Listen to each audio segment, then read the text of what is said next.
Hello everyone, my name is Zakia Nafis, student ID number 2441107 from the Management Study Program. Here I will explain the material entitled Understanding and Using Statistics. Baik rekan-rekan sekalian, pada kesempatan kali ini saya akan membahas materi yang berjudul pengertian dan penggunaan statistika. Apa itu statistika?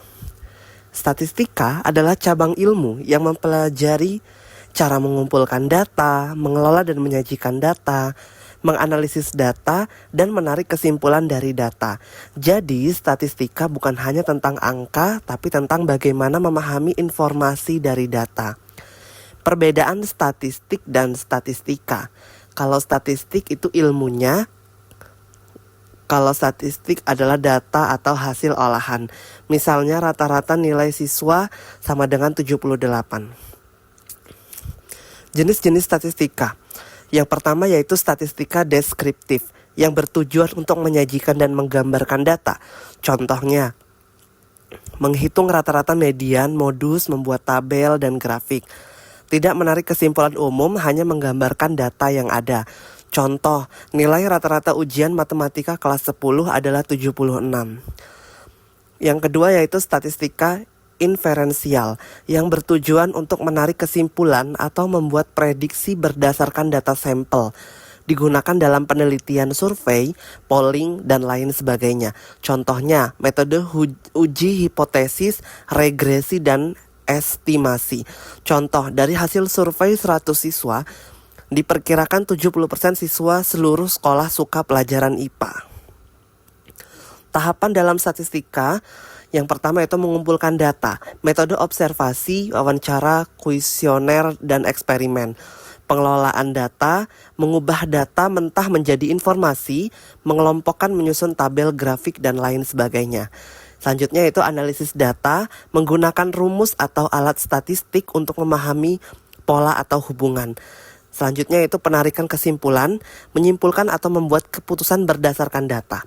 Penggunaan statistika dalam kehidupan nyata yang pertama yaitu adalah di bidang pendidikan, yaitu dapat menilai prestasi siswa serta menentukan kurikulum berbasis data hasil ujian, survei, minat, dan bakat siswa.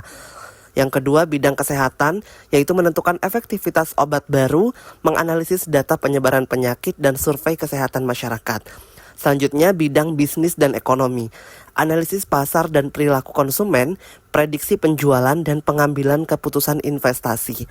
Yang selanjutnya yaitu adalah bidang pemerintahan, sensus penduduk, penentuan kebijakan publik berbasis data, dan survei kepuasan layanan masyarakat.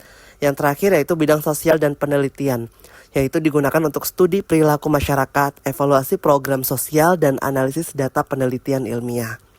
Contoh penerapan sederhananya, bayangkan Anda adalah ketua kelas dan ingin tahu apakah siswa menyukai metode belajar baru. Anda membuat kuesioner yang menyebarkannya ke 30 siswa. Statistika deskriptif, 20 orang setuju, 10 tidak setuju. Berarti 66% setuju. Statistika inferensial, Anda memperkirakan bahwa 2/3 siswa di sekolah kemungkinan juga setuju. Penutup dan kesimpulan. Kesimpulannya yaitu adalah statistika adalah alat penting dalam memahami dunia melalui data. Dapat digunakan di berbagai bidang kehidupan, membantu membuat keputusan yang lebih baik dan objektif. Tanpa data kita hanya seorang dengan opini. Edward Deming. Mulailah membiasakan diri untuk berpikir berbasis data di era informasi saat ini. Kemampuan memahami dan menggunakan statistika sangatlah berharga. That concluded the material I have explained.